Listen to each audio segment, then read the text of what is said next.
ஏதாவது சந்தேகங்கள் இருக்குது இராணுவத்துல சேர்றதுக்கும் சரி, மற்ற உயர்கல்விக்கும் சரி, உனக்கு ஏதேனும் சந்தேகம் இருந்தா என்னை எப்பனாலும் தொடர்பு கொள்ளலாம் அப்படின்னு சொல்லி நம்ம பள்ளி மாணவர்களின் கல்வியிலையும் சரி, உயர்கல்வியிலையும் சரி மிகுந்த அக்கறை கொண்ட நம் உள்ளூரை சேர்ந்த மீசலூரை சேர்ந்த கல்வி வளர்ச்சிக்குன்னு இருக்கக்கூடிய நம்ம ஐயா பிரகலாதன் ஐயா அவர்களை சிறு உரை ஆற்றுமாறு அன்போடு கேட்டுக்கொள்கிறேன்.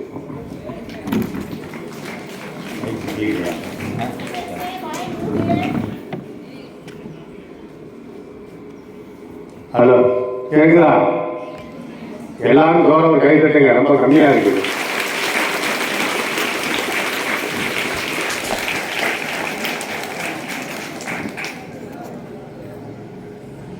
யாதானும் நாடாமல் ஊறாமல் என்னொருவன் சாந்தனையும் கல்லாதவாறு ஐரண்டு திங்கள் அங்கமெல்லாம் நொந்து என ஈன்ற அன்னைக்கும் என்னை வளர்த்து ஆளாக்கி இவன் தந்தை என்னொற்றாங்கள் எனும் சொல் என்பதற்கு எடுத்துக்காட்டாய் விளங்கிய என் தந்தைக்கும் அகர முதல எழுத்துக்களை எல்லாம் கற்றுக் கொடுத்து இன்று இந்த மேடையிலே துணிச்சலாக பேசுவதற்கு துணையாக நின்று கொண்டிருக்கும் என் முன்னாள் ஆசான் பெருமக்களுக்கும் இந்த நான் படித்த இந்த பள்ளிக்கும் 24 மணி நேரமும் சூரியனை போல் சுற்றி வரும் ஆசிரியர் பெருமக்களுக்கும் இப்பள்ளியின் தகைசால் தலைமை ஆசிரியர் அவர்களுக்கும் இந்த பள்ளிக்கு உறுதுணையாக இருக்கும் தூண் போன்ற உறுதுணையாக இருக்கும் பெற்றோர் ஆசிரியர் கழக தலைவர் அவர்களுக்கும் வாழை மலர் மண்ணை வணங்கி பணிவது போல் இருகரம் கூப்பி சிறந்தாழ்த்தி இறைத்தேன் என் வணக்கம். இவர்களுக்கு மட்டும் வணக்கத்தை தெரிவித்துக் கொண்டாரே என்று நெஞ்சிலே கொள்ள வேண்டாம். பிணக்கம் பிணக்கம். இன்றைய குழந்தைகளே, நாளைய அப்துல் கலாம்களே, கல்பனா சாவ்லாக்களே, உங்களுக்கும் என் முதற்கண் வணக்கம் வணக்கம். சுதந்திர தேவியின் அகவை என்பது கதிர் வெடித்து பிளம்பு விழுவது போல் தியாகியின் உடல் வெடித்து சிந்திய குருதியில் பெற்ற சுதந்திரம். முட்களின் தேசத்தில் முடங்கி போயிருந்த பாரத அன்னை பூக்களின் தேசத்தில் அடியெடுத்து வைத்த நாள் இன்று. வீரர்களின் கண்களிலே பனியை வலிந்தாலும் பணம் எடுக்கும் பாம்புகள் வழியில் நெளிந்தாலும் இந்திய தாயின் இதயத்தில் எதிரிகளின் குண்டுகளை துளைக்கவிடாமல் தேசத்தின் மானத்தை காத்த நாள் இன்று. கன்னிவெளி வெடித்தாலும் குதிரை மலை பொழிந்தாலும் வந்தே மாதம் என்று முழக்கமிட்டு இந்திய தாயை குளிர வைத்த நாள் இன்று. எதிரிகள் விரித்த மரண படுக்கையை எட்டி உதைத்துவிட்டு சுதந்திர பானத்தை பருகிய நாள் இன்று. 140 கோடி மக்களின் ஆக்சிஜன் மண்டலமே, 140 கோடி மக்களின் ஆக்சிஜன் மண்டலமே. காகங்கள் கொத்தி கற்பாறை கிளக்காது, மேகங்கள் முட்டி மேல்வானம் வெடிக்காது, குருவிகள் மோதி குன்றுகள் உடையாது, ஈசல் ராசாலியை கொல்ல முடியாது. அதுபோல கங்கையில் ஓடும் புனித நீரை உடலெல்லாம் பூசிக்கொண்ட எங்கள் தேசமே, உன்னை எந்த கொம்பனாலும் அசைக்க முடியாது.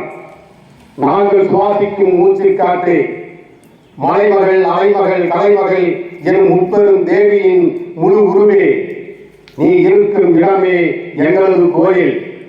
சிப்பாய்கள் சிந்திய வேர்வை துளிகளே எங்களுக்கு ஆலய தீர்த்தம்.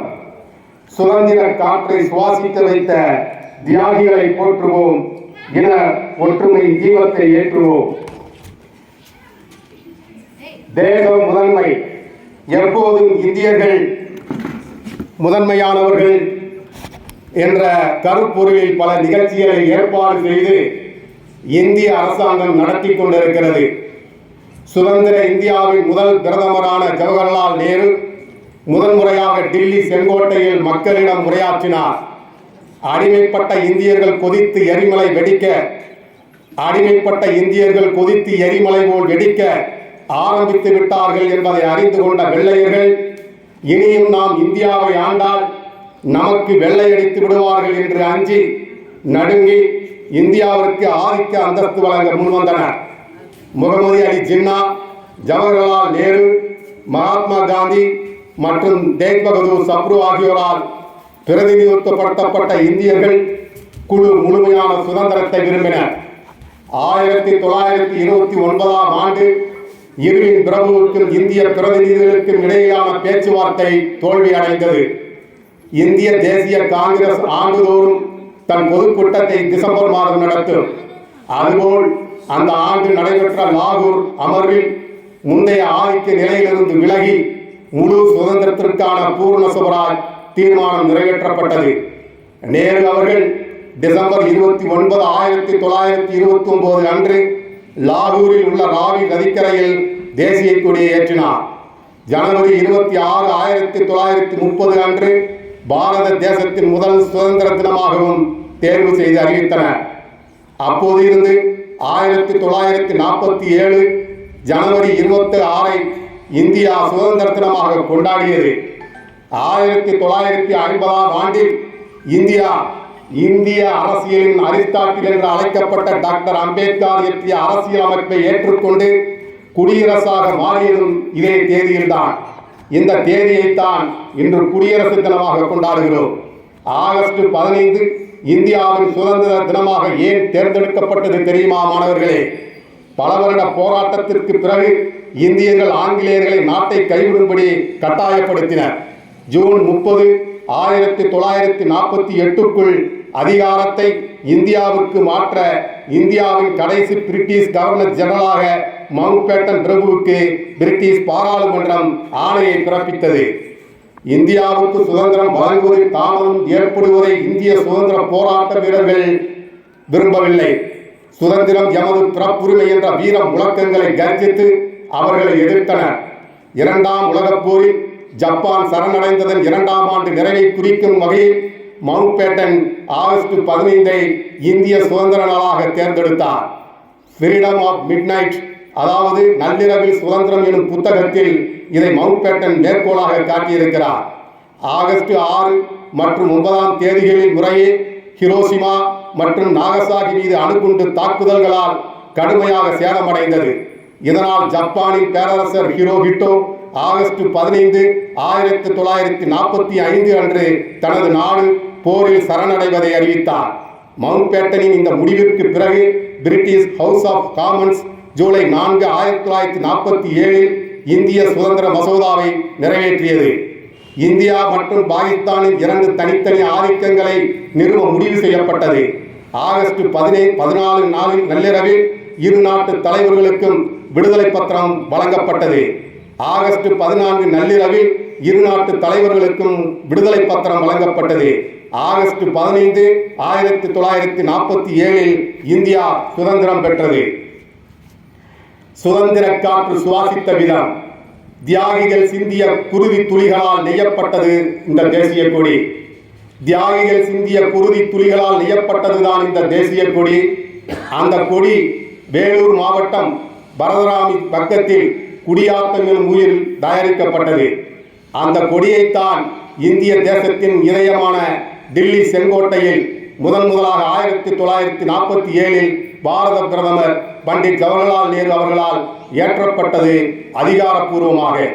அப்படிப்பட்ட உன்னதமான பாரத தேவியின் மானத்தை காத்த தேசிய கொடியை வடிவமைத்தவர் ஆந்திர தேசத்தின் மூத்த மகன் தகைசா பிங்கலி வெங்கையா.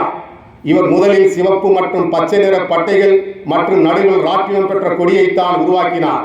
பின்பு அகிம்சை நாயகன் கலியுக ஹரிச்சந்திரன் காந்தியடிகளின் தீவிர ஆலோசனைக்கு பிறகு வெள்ளை நிறமும் சேர்க்கப்பட்டது.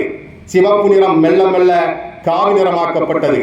விஜயவாடா காங்கிரஸ் மாநாட்டில் 1921 மகாத்மா காந்தியடிகளின் வழிகாட்டுதலின்படி உருவாக்கப்பட்டது. 1931ஆம் ஆண்டு கராச்சி காங்கிரஸ் மாநாட்டில் பிங்கலி வெங்கையாவின் வடிவமைப்பு அதிகாரப்பூர்வமாக ஏற்றுக்கொள்ளப்பட்டது. 1947 ஜூலை 22 இந்திய அரசியல் நிர்ணய சபையால் அங்கீகரிக்கப்பட்ட இறுதி வடிவத்தில் ராட்டினத்திற்கு பதிலாக அசோக சக்கரம் இடம்பெற்றது. தேசிய கொடியும் பிங்கலி வெங்கையாவின் அர்ப்பணிப்பும் இவ்வுலகம் உள்ளவரை என்றும் புகழ் நிலைத்திருக்கும். அசோக சக்கரத்தின் 24 ஆரங்கள் வாழ்க்கைக்கு தேவையான நற்பண்புகளையும் செயல்களையும் எடுத்துரைக்கின்றன.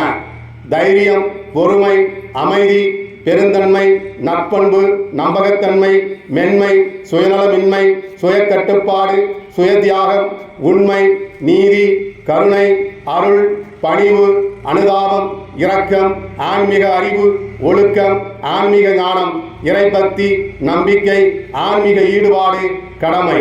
இந்த 24 பண்புகளையும் ஒரு நாளில் 24 மணி நேரத்தையும் எடுத்துக் கூறும் வகையில் ஆரங்கள் உள்ளன.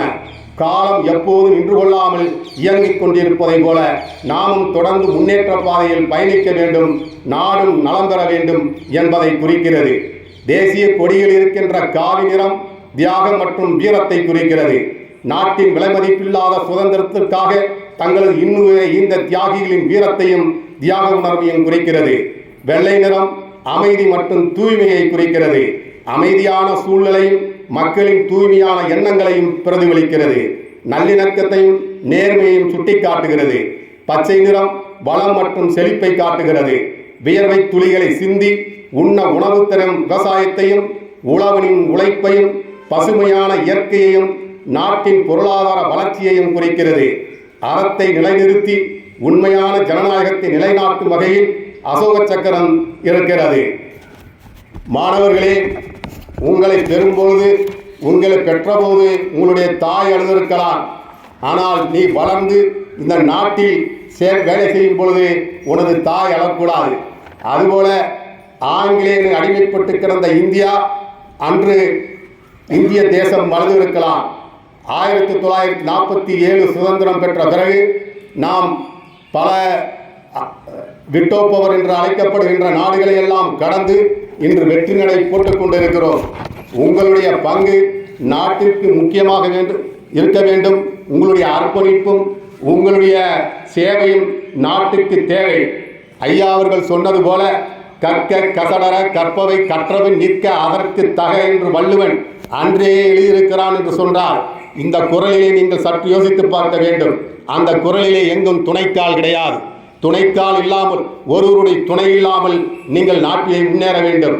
இதைத்தான் நம்முடைய ஆரியப்படை கட நெடுஞ்செழியன் என்று அழைக்கப்படுகின்ற பாண்டியன் நெடுஞ்செழியன் 2000 ஆண்டுகளுக்கு முன்பு புறநானூற்றிலே 831வது பாடலிலே ஒரு பாடலை எழுதியிருக்கிறார். அந்த பாடல் ஒரு புலவன் எழுதியிருந்தால் பரவாயில்லை, ஆனால் ஒரு அரசன் எழுதியிருக்கிறான் என்று சொன்னால் அந்த அரசனுக்கு எவ்வளவு இந்த நாட்டின் மேல் அக்கறை இருந்திருக்கும் என்பதை சற்று யோசித்து பார்க்க வேண்டும். அது எந்த பாடல் என்றால், அந்த பாட்டுக்கான விளக்கம் என்னவென்றால், நீங்கள் ஆசிரியர்களை மதிக்க வேண்டும், ஆசிரியர்களுக்கு தகுந்த உதவியை செய்ய வேண்டும். தாய் 10 குழந்தைகளை வளர்த்தாலும் எந்த குழந்தை நன்றாக படிக்கிறது அந்த குழந்தையின் மேல் சற்று அதிகம் கவனம் செலுத்துவார். இது எல்லோருக்கும் தெரிந்ததுதான். அதே போல கீழ்ப்பால் ஒருவன் கற்பின் மேல்பால் ஒருவனும் அவன் கண் படிமை என்று எழுதியிருக்கிறார். அதாவது கீழ்ப்பால் என்றால் இங்கு ஜாதியை மதம் குறிப்பதல்ல. கீழ்ப்பால் என்றால் ஏழையில் பிறந்த மாணவன் ஒருவன் கல்வி கற்றால் அவனுடைய கல்வியுடைய தரத்தை மேற்பால் ஏற்கனவே படித்து முன்னேறிய அந்த மக்கள் எல்லாம் அந்த கீழ்ப்பால் கீழிருந்து போன மக்களை பார்த்து அவனிடம் கல்வியை கற்றுக்கொள்வார்கள் என்பதை 2000 ஆண்டுகளுக்கு முன்பே பாண்டியன் நெடுஞ்செழியன் எழுதியிருக்கிறான் என்று சொன்னால், உற்றுளி உதவியும் உருபொருள் கொடுத்தும் பிச்சைகளை முடியாது கற்றல் நண்டே பிறப்பு ஓர் அன்ன உடன் வயிற்றுள்ளும் சிறப்பின் பாலால் தாயின் மனந்திரியும் ஒருகுடி பிறந்த பல்லோருள்ளும் மூத்தோன் வருக எண்ணாது அவருள் அறிவுடையவனரோடு அரசும் செல்லும் வேற்றுமை தெரிந்த நாற்பால் உள்ளும் கீழ்ப்பால் ஒருவன் கற்பின் மேற்பால் ஒருவனும் அவன் கண் படிமை என்று எழுதியிருக்கிறான் என்று சொன்னால், நாமெல்லாம் இந்த உலகத்திலே வாழ்வதற்கு கொடுத்து வைத்திருக்க வேண்டும் மாணவர்களே. ஆகவே இன்னும் சொல்கின்றேன், இந்த ஃபேஸ்புக், இன்ஸ்டாகிராம் இன்று செல் என்று அழைக்கப்படுகின்ற இந்த கொடுமையான நோயிலிருந்து நீங்கள் தவிர்க்க வேண்டும். நீங்கள் ஒரு ராஜஸ்தானிலே ஏற்கனவே நான் சொல்லியிருந்தேன், ராஜஸ்தானிலே ஒரு 14 ஆண்கள் சேர்ந்து ஒரு 14 வயது பெண்ணை கற்பழித்து கொன்றிருக்கிறார்கள். ஏனென்றால் கடைசியில் கண்டுபிடித்த போது அந்த பெண் இன்ஸ்டாகிராமிலும் முகநூலிலும் வாட்ஸ்அப்பிலும் மிகவும் அதிகமாக பயன்படுத்திய காரணத்தால் அந்த பெண் 14 கொடியவர்களால் அரக்கர்களால் பாலியலுக்கு உட்படுத்தப்பட்டு அந்த பிள்ளையை கொன்று விட்டார்கள். அந்த குழந்தையின் பெற்றோர்கள் இன்னும் வருந்துகிறார்கள். ஆகவே அந்த நிலைமை நம்முடைய மாணவர்களுக்கு வரக்கூடாது என்று சொல்லி வாழை மலர் மண்ணை வணங்கி பணிவது போல் இருகரம் கூப்பி சிறந்தாழ்த்தி என் உரையை முடித்துக் கொள்கிறேன். நன்றி, வணக்கம்.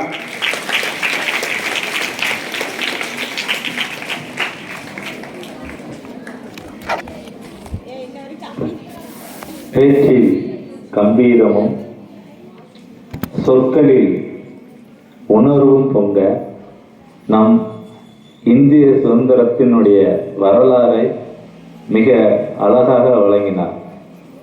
நம்ம செல்போனில் இருக்கக்கூடாது, என்னென்ன குறுஞ்செயலில் இருக்கக்கூடாது அப்படிங்கிறத ஐயா சொன்னாங்க. இதை எங்கள் தலைமை ஆசிரியர் அம்மா தினமும் சொல்லுவாங்க. காலை வழிபாட்டு கூட்டத்தில் அனைவருக்குமே தினமும் காலையில் சொல்லக்கூடிய செய்திகளில் இதுவும் ஒன்று.